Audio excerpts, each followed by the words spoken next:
17 years ago, 60 Minutes first examined the so-called French paradox, which suggested that the French, despite a high-fat diet and high consumption of wine, had a remarkably low incidence of heart disease compared with Americans.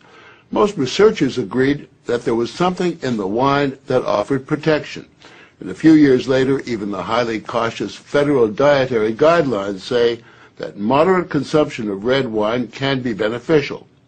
Now, scientists across the country have identified a substance in red wine called Resveratrol that they believe might do more than just protect the heart, but could, in very high concentrations, significantly extend life by preventing a number of age-related illnesses.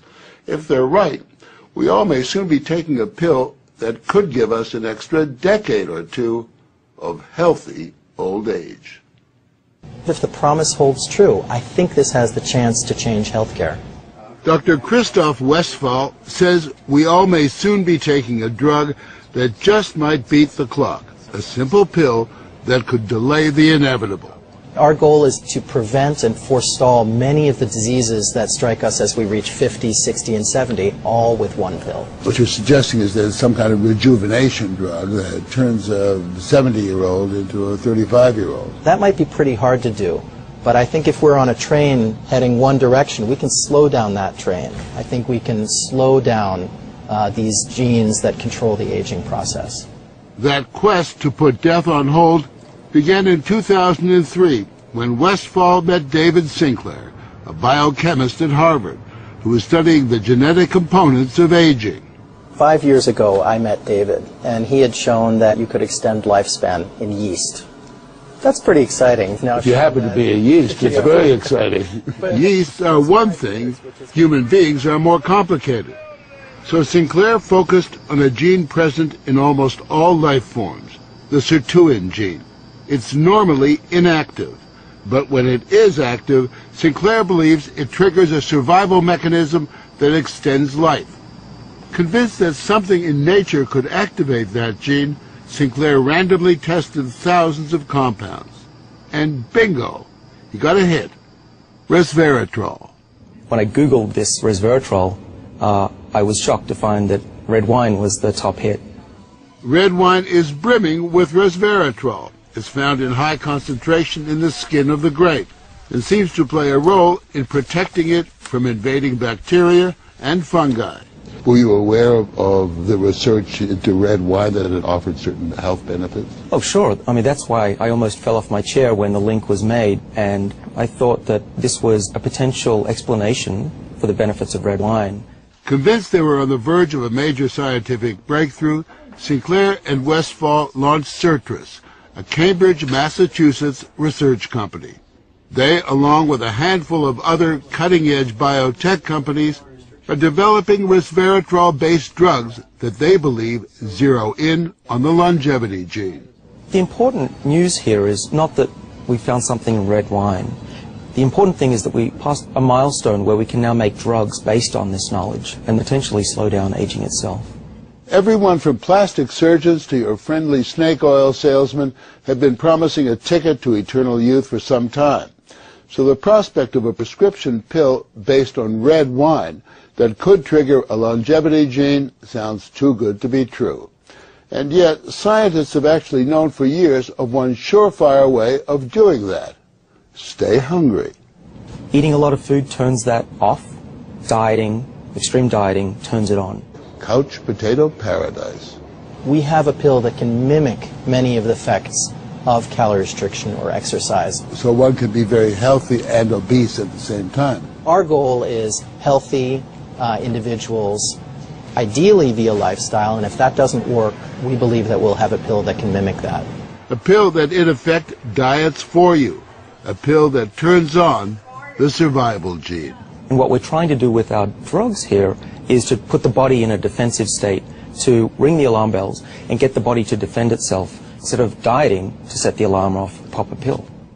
The pill is a highly concentrated form of resveratrol, a virtual vineyard of healthy living. How much red wine would you have to drink to get the kind of resveratrol that you're using? The sad news is that you'd need to drink about 1,000 bottles a day of red wine, which I don't recommend. The pill itself may not extend lifespan, but could prevent the diseases of aging, Alzheimer's, diabetes, heart disease, even cancer. What we're talking about is activating the body's natural genetic defenses against diseases, and that's very powerful if we can harness that. Resveratrol has been tested on mice, and the results have been encouraging. In this test video provided by Sertris, both of the mice have been fed a high-fat diet for 12 weeks. But when placed on a treadmill, the mouse on the right ran twice as far. He was taking high concentrations of resveratrol. You have fat mice, and you have fat mice with resveratrol, and the ones that are on resveratrol, they can run twice as far, and they live longer, about 20% longer. Other studies showed that among mice fed a high-fat diet, those given resveratrol didn't gain as much weight as those not given the drug. Sinclair believes that resveratrol actually changes the physiology of the mice. The proof, he says, is in the post-mortem. Their organs looked pristine, youthful, fat-free, and their physiology was just like they were dieting, but they were fat. Convinced they were on the right path, they fast-tracked the drug into human trials on people with untreated diabetes, and the results were impressive.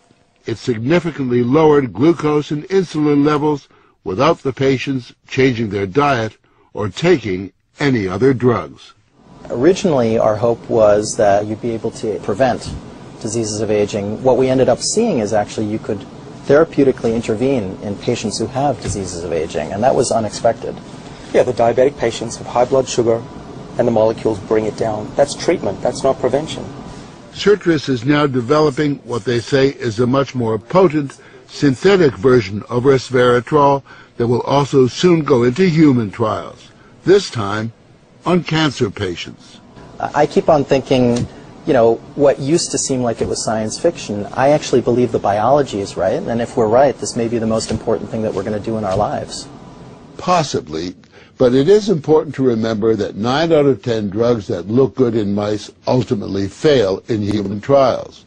Still, the speed and results generated by Sertris and the resveratrol drugs are unusual, and Sinclair believes these drugs will not only keep people living longer, but will keep them healthy longer. What we're talking about is potentially making a 90-year-old as healthy as a 60-year-old. A 90-year-old can play tennis and see their great-grandkids graduate from college. People will live active, healthy lives and then die quietly in their sleep, and that's really the aim here with these medicines. Are we on the edge of maintaining active lives into our hundreds, for example? Well, we've certainly passed a corner in terms of the science, and someone's going to achieve it, and if it's not us, it's going to be someone else. But the question that most of us want answered is, when do we get this pill? I would say 5 years, to be conservative, that this will happen within our lifetimes. I'm fairly certain about that. One measure of the potential of this research, Dr. Sinclair and Dr. Westfall's little startup company was recently bought by the pharmaceutical giant GlaxoSmithKline for almost $750 million.